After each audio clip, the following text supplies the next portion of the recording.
Warangal IMA హాలులో media సమావేశం నిర్వహించిన తెలంగాణ నెట్వర్క్ హాస్పిటల్ అసోసియేషన్ జనవరి 10 నుండి నిలిచిన ఆరోగ్య సేవలు, ఆసుపత్రులకు ప్రభుత్వం ఆరోగ్యశ్రీ సేవలు బకాయిలు విడుదల చేయకపోవడంతో ఆసుపత్రుల యాజమాన్యం సేవలను నిలిపివేస్తున్నట్లు ప్రకటన. 4 ప్రధాన డిమాండ్లను ప్రభుత్వం ముందు పెట్టిన నెట్వర్కింగ్ హాస్పిటల్స్ ఏకపక్షంగా ప్రభుత్వం హాస్పిటల్స్ పట్ల వ్యవహరిస్తున్నట్లు నెట్వర్క్ హాస్పిటల్స్ వెల్లడి. ఆరోగ్యశ్రీ సేవలు నిలిచిపోవడంతో ఆసుపత్రుల వద్ద ఇబ్బందులు పడుతున్న సామాన్య ప్రజలు. ఉమ్మడి వరంగల్ జిల్లాలో 63 ప్రైవేట్ ఆసుపత్రుల్లో సేవలు నిలిపివేత. రివ్యూ కేసులు, డయాలసిస్ తప్ప అన్ని మిగిలిన శస్త్రచికిత్సలు నిలిపివేసిన ప్రైవేట్ హాస్పిటల్స్ యాజమాన్యం. Private hospitals are not party. So అక్కడ ఎంఓయూ వీళ్ళకు వాళ్ళకు ఉండి అక్కడి నుంచి ఆ స్కీమ్లలో అయిన కేసెస్ ఏమన్నా ఉంటే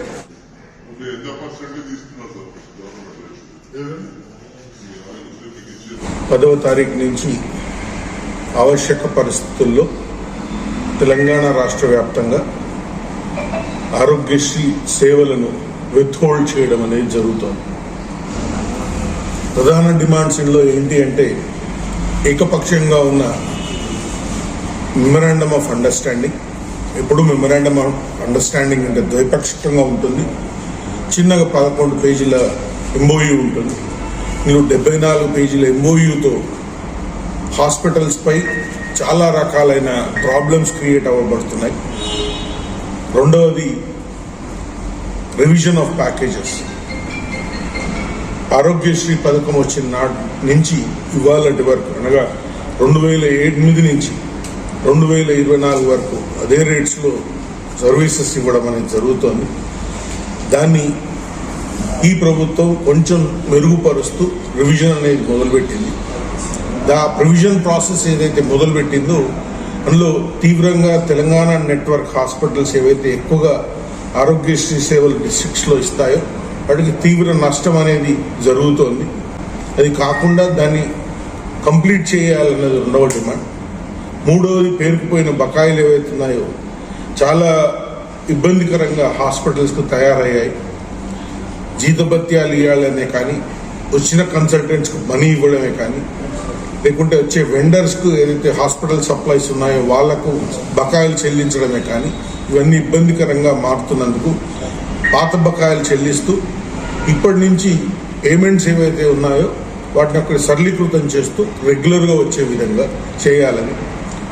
ఇంకొకటి ఏంటంటే, 4వ ప్రధాన డిమాండ్ ఏంటంటే, ఆరోగ్యశ్రీ అనేది పేదవాడికి ఉన్న పథకము. పేదవాడు అనేవాడు మన డిస్ట్రిక్ట్స్లో ఉన్నాడు. డిస్ట్రిక్ట్స్లో మేమందరము ఈ సర్వీసెస్ యథావిధిగా కొనసాగిస్తూ, మాకు ఇబ్బందులు జరిగినా కూడా మేము సర్వీసెస్ కొనసాగిస్తూనే ఉన్నాము. ఈ హాస్పిటల్స్కు ప్రాధాన్యత ఇస్తూ ఈ ముందు కూడా కొంత ప్రిఫరెన్షియల్గా బకాయిలు హాస్పిటల్స్కు చెల్లించాలని విజ్ఞప్తి చేస్తున్నాము. 368 హాస్పిటల్స్ ఎంపానల్ అయ్యండి.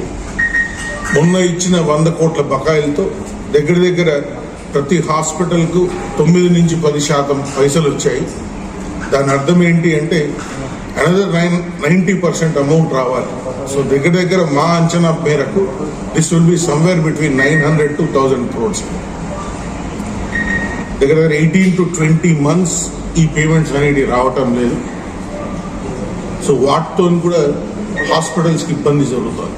9వ తారీఖు గౌరవనీయులు CEO గారు సంప్రదింపులకు పిలిచారు. వాటితో మాట్లాడారు. వాటికి మాకు కావాల్సిన ఇవేంటి అనేది కూడా వారికి సూచించాము. మళ్ళీ అదేవిధంగా 11వ తారీఖు 12వ తారీఖు ఆదివారం రోజు కూడా వారితో మళ్ళీ సంప్రదించడం అనేది జరిగింది.